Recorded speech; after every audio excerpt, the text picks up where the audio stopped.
लक्ष्मण जी परशुराम जी से कहते हैं, अगणित रवि शशि शिव चतुरानन, बहुगिर सरित सिंधु मही कानन, काल कर्म गुण ज्ञान सुभाऊं, सो देखा जो सुना न काऊं, देख माया सब विधि गाढ़ी, अति सभी तजोरे कर ठाढ़ी।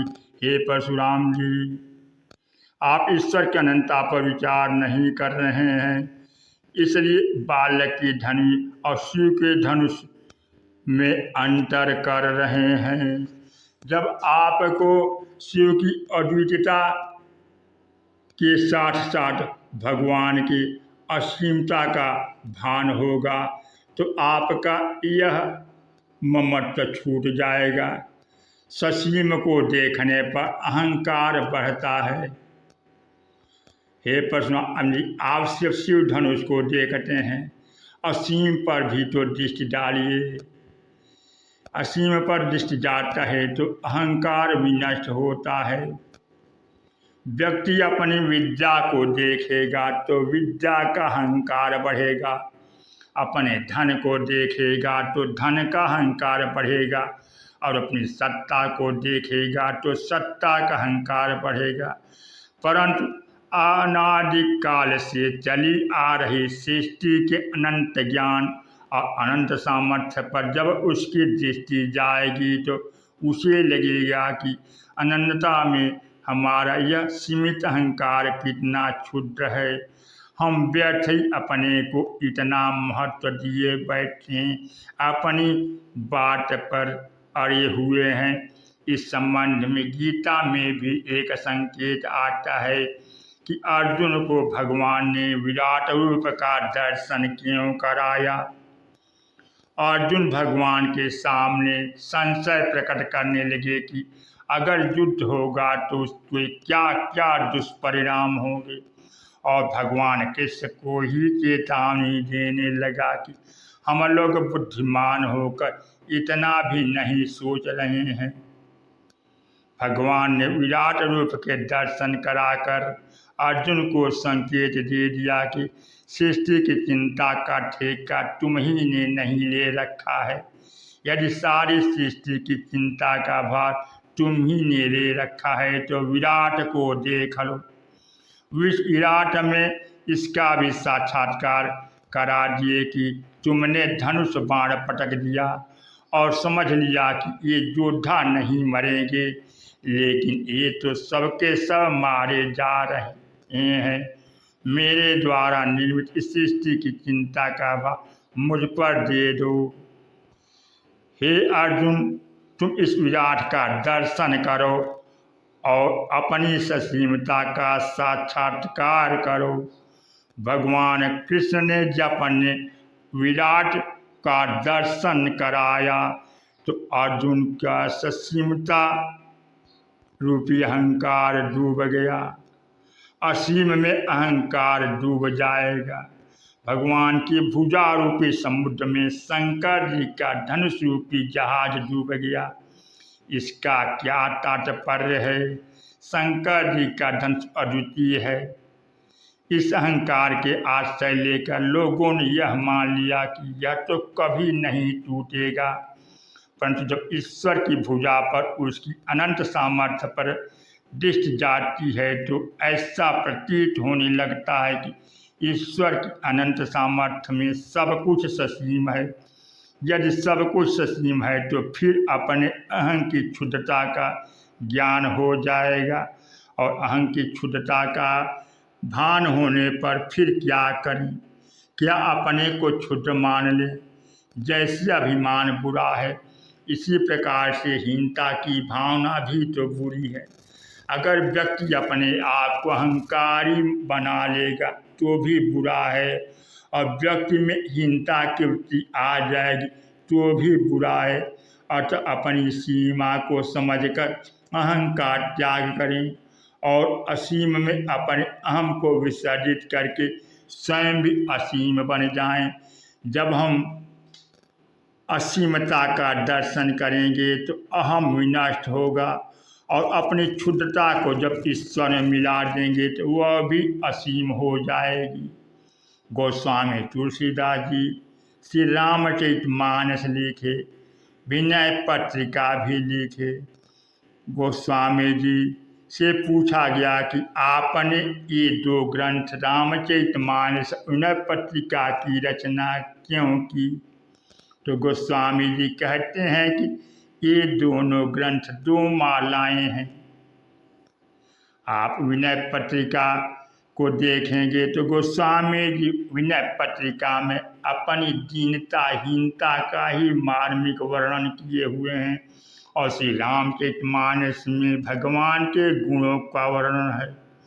रामचरितमानस के रूप में भगवान राम के गुणों की जो माला तुलसीदास जी ने बनाई, उसे कहते हैं कि रामचरितमानस की माला को सज्जन लोग संत लोग अपने हृदय में धारण करें। जुगत वेधि पुनि पोहियहि रामचरित बरताज, पहिरहि सज्जन विमल उर शोभा अति अनुराग। और यह पूछे जाने पर कि महाराज रामचरितमानस की माला को तो सज्जन लोग पहन लेंगे, लेकिन विनय पत्रिका की माला का क्या होगा? तो गोस्वामी जी कहते हैं राम नृपहि पहि राम ही, रामायण की माला हम सब पहनेंगे, और विनय पत्रिका की माला भगवान पहनेगी। भगवान के गुणों की माला जीव पहन ले, अपनी दीनता की माला भगवान के गले में डाल दे, यही अच्छा संजोग रहेगा। भगवान के गुण हम में आ जाएं और हमारी शुद्धता भगवान में मिलकर धन्य हो जाए। जैसे नदी नाले समुद्र में मिलकर स्वयं भी असीम हो जाते हैं, इसी प्रकार हमारी दीनता हीनता भी आप में मिलकर धन्य हो जाती है। इस असीमता का भान न होने के कारण कि भगवान की भुजा समुद्र के समान असीमता है, और दूसरे शंकर जी के प्रति अद्वितीयता की भ्रांति के कारण ही लोगों के मन में विश्वास है कि यह जहाज कभी भी नष्ट नहीं होगा, और इसी जहाज के सहारे हम संसार में व्यवहार करने चले हैं। इस जहाज पर सवार यात्रियों का वर्णन करते हुए गोस्वामी जी कहते हैं सब कर संशय अरु अज्ञान। प्रत्येक व्यक्ति के मन में जो संशय और अज्ञान था कि यह धनुष नहीं टूटेगा, वे भी उस पर सवार हो गए और मंदम ही पन्न कर अभिमान। वहाँ जो दुष्ट राजा आए उनका अभिमान उसी पर सवार हो गया। गोस्वामी जी मंद शब्द का प्रयोग किए हैं। इसका कारण कि वहाँ जो अनेक राजा आए हुए थे, उनमें से कुछ राजाओं ने धनुष तोड़ने की चेष्टा की और कुछ ने नहीं की। इस पर धनुष तोड़ने की चेष्टा करने वाले राजाओं ने निष्क्रिय राजाओं से कहा कि अगर तुम्हें कुछ करना ही नहीं था तो इतना कष्ट उठाकर यहाँ आए क्यों? जब एक उद्देश्य को लेकर आए हो तो कम से कम कुछ प्रयास तो करो। तुम लोग शायद इस भय से धनुष के पास नहीं जा रहे कि अगर कहीं धनुष न टूटा तो लज्जित होना पड़ेगा। तुम कायर हो, तमोगुण और लज्जा की भावना के कारण निष्क्रियता को स्वीकार किए हो। इसके उत्तर में भले राजाओं ने दुष्ट राजाओं से क्या कहा, भाई हम तो यहाँ पाने के लिए आए थे एक को और पा लिया दो को, इसलिए हमारा उद्देश्य तो पूरा हो गया। आए थे सीता जी को पाने के लिए, किंतु सीता जी और राम दो को पा लिए। तुम लोग आए थे सीता जी को शक्ति के रूप में पाने के लिए, किंतु तुम्हारी कामना है कि हम विवाह करके स्वामी बनकर सीता जी को पालें। हमें यहाँ कर अनुभव हुआ कि सीता जी तो और राम जी चिर दंपति शाश्वत मिलित पति पत्नी सीता और राम हैं, और हम उनके नन्हे बालक हैं। इसलिए हम तो आज जन्म फल पावा, भाई हमने तो आज जन्म लेने का फल पा लिया। अब तुम लोग जो पाने की चेष्टा कर रहे वह करके देख लो। यदि तुम में सामर्थ्य हो तो तुम पाने की चेष्टा करो। इस पर जितने राजा थे उनका अभिमान उस धनुष पर सवार हो गया और उन्होंने कहा कि नहीं, हम ऐसे हार मानने वाले नहीं हैं, बिना प्रयास किए हम नहीं मानेंगे। इसलिए सब कर संसव अरु अज्ञानो, मंद महीपन कर अभिमानु। भगवान राम धनुष तोड़ने के लिए चले तो सीता जी के मन में भी शोक छा गया और कुछ क्षणों के लिए भगवान श्री राघवेंद्र की छवि उनके अंतःकरण में आ गई। रामचरितमानस में धनुष जग के प्रसंग के पहले पुष्पवाटिका प्रसंग है।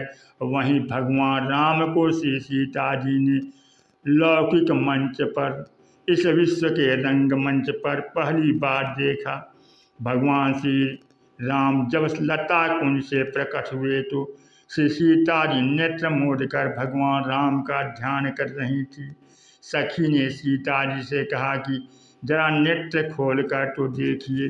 सखी कहती, लता भवन ते प्रगट भे, ते ही अवसर दो भाई, निकसे जन जुग विमल विधु, जलद पटल बिल गाय, शोभा सीम सुभग दो वीरा, नील पीत जल जाभ शरीरा, मोर पंख सिर सोहत नीके, गुच्छ बिच बिच कुसुम कली के।